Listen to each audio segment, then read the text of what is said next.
बच्चों के गायब होने का रहस्य। रेणुका और सीमा की खौफनाक कहानी साल 1990 से 1996 के बीच महाराष्ट्र की हवा में एक अजीब सा डर घुल गया था। ये डर था बच्चों के अचानक गायब होने का। दिन दहाड़े खेल के मैदानों से, बाजारों की भीड़ से बच्चे ऐसे गायब हो रहे थे जैसे जमीन उन्हें निगल रही हो। माता पिता की नींद हराम थी और पुलिस भी हैरान परेशान। कोई नहीं जानता था कि इन मासूमों को कौन उठा ले जा रहा है और क्यों। शहर के एक छोटे से मोहल्ले में जहां बच्चे शाम को खेलने के लिए इकट्ठा होते थे, एक दिन 7 साल का सोनू अचानक गायब हो गया। उसकी मां ने उसे आखिरी बार गली के नुक्कड़ पर खेलते देखा था। सूरज ढलते ही जब सोनू नहीं लौटा तो पूरे मोहल्ले में हड़कंप मच गया। पुलिस आई, छानबीन हुई, लेकिन सोनू का कोई सुराग नहीं मिला। कुछ हफ्तों बाद उसी मोहल्ले से एक और बच्ची 5 साल की पिंकी गायब हो गई। अब डर सिर्फ सोनू के घर तक सीमित नहीं था, ये पूरे शहर में फैल चुका था। लोग फुसफुसाते थे कि कोई साया है जो बच्चों को उठा ले जाता है। कुछ कहते थे कि कोई गिरोह है जो बच्चों को भीख मंगवाने के लिए उठाता है। लेकिन सच्चाई कहीं ज्यादा खौफनाक थी।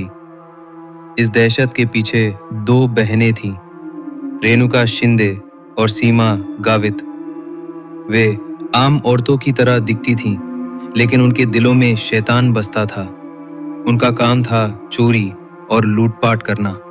जब भी वे पकड़ी जाती थी तो बचने के लिए एक नया घिनौना तरीका अपनाती थीं। वे छोटे बच्चों को उठा लेती थीं।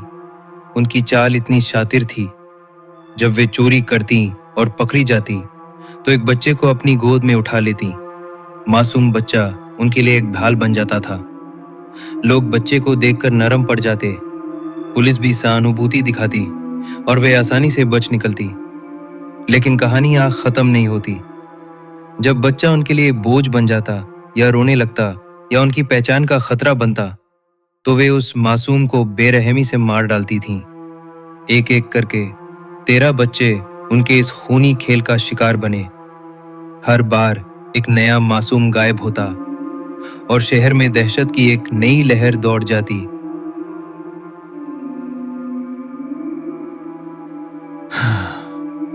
पुलिस लगातार कोशिश कर रही थी, लेकिन कोई ठोस सुराग नहीं मिल रहा था।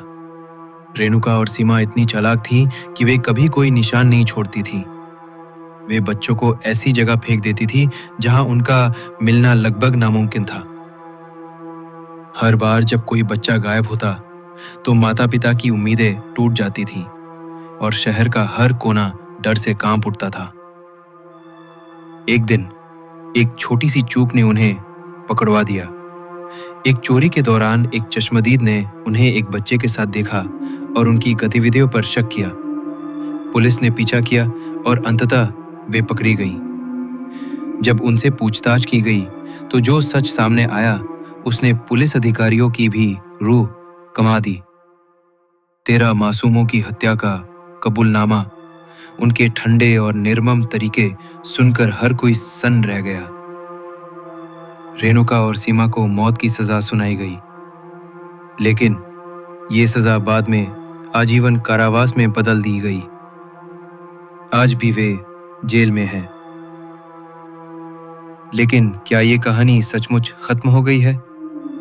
उन 13 मासूमों की आत्माएं जो बिना किसी गलती के इस दुनिया से चले गए, क्या उन्हें कभी शांति मिली होगी? और क्या समाज में ऐसे और भी साए छिपे हैं जो मासूमियत का फायदा उठाकर खौफनाक खेल खेलते हैं? ये सवाल आज भी हवा में गूंजता है, एक ऐसी खामोशी के साथ जो किसी भी चीख से ज्यादा डरावनी है।